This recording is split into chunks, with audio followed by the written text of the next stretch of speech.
My teacher told me a story one time of a man who was walking with his son in the park. And they're walking together, and his son looked at a crow in a tree. And he said, "Baba, what's that?" It's like a 2-year-old kid. Baba said, "It's a crow." And he said, "Baba, what's that?"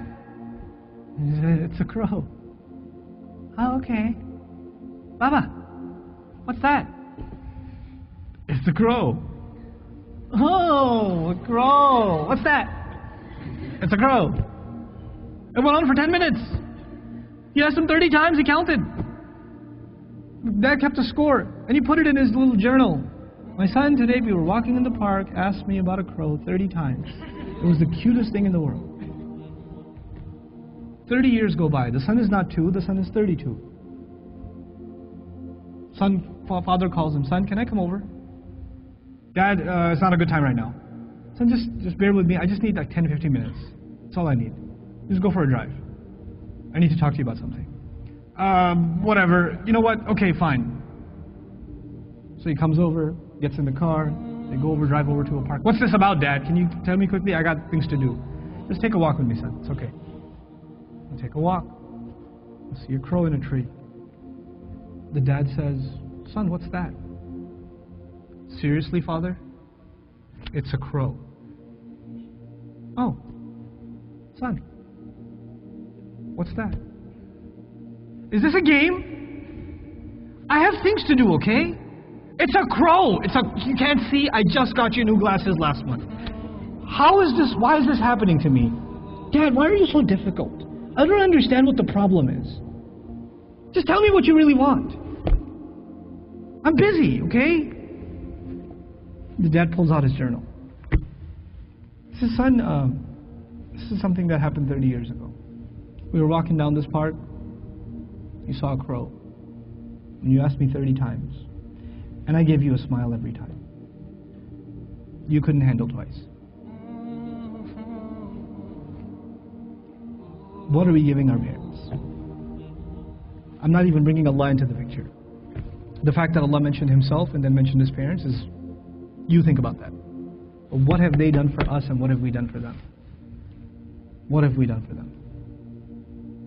How many parents leave, like their children are in ICUs, and they stand there and hovering over this little glass box with a baby inside, 24 hours a day, 7 days a week, standing in a hospital, not even sitting down, standing in a hospital, like feeding off of like vending machines. And that same kid grows up and doesn't have the time to call. That same kid. You know? How many mothers almost died giving birth?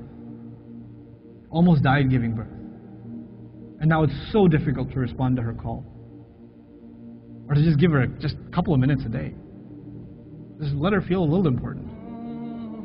You know how unfair that is, that you were the most important thing to them and they are so insignificant to you? How unfair that is? You know? They carry that pain with them every day, that I am nothing to my children. I mean nothing to them, worthless to them. You know, they have no time for me. When something is worth something to you, it gets your time.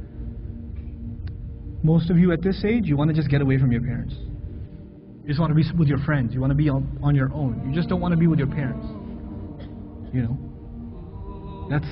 You develop this crooked habit now, and it will only get worse over time.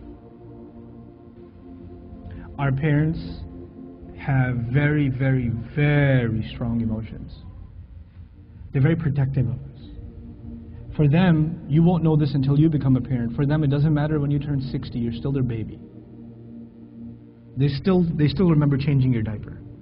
They still remember feeding you milk. They still remember burping you and cleaning up after you peed in the back seat. They still remember that. You don't remember that, they remember that.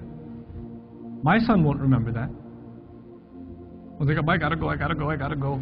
Then all of a sudden he stops complaining. I'm like, oh, time to roll down the windows.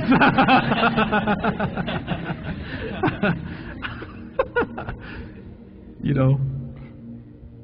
Then he starts talking about what toy are we going to get for Eid. I'm like, oh, okay. This has not been a good day for the car.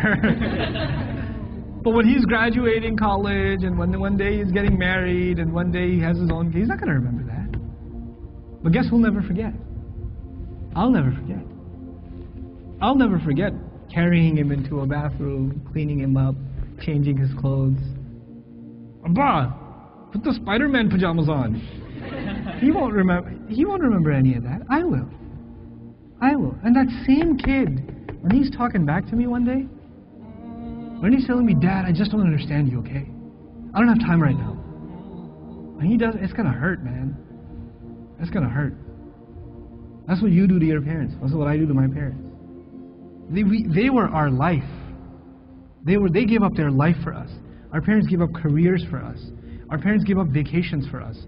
Our parents gave up friends for us. You know that? I know that now. I didn't know that then. They had their entire life planned until you came along. And then you became their plan. You became everything. And you have the nerve.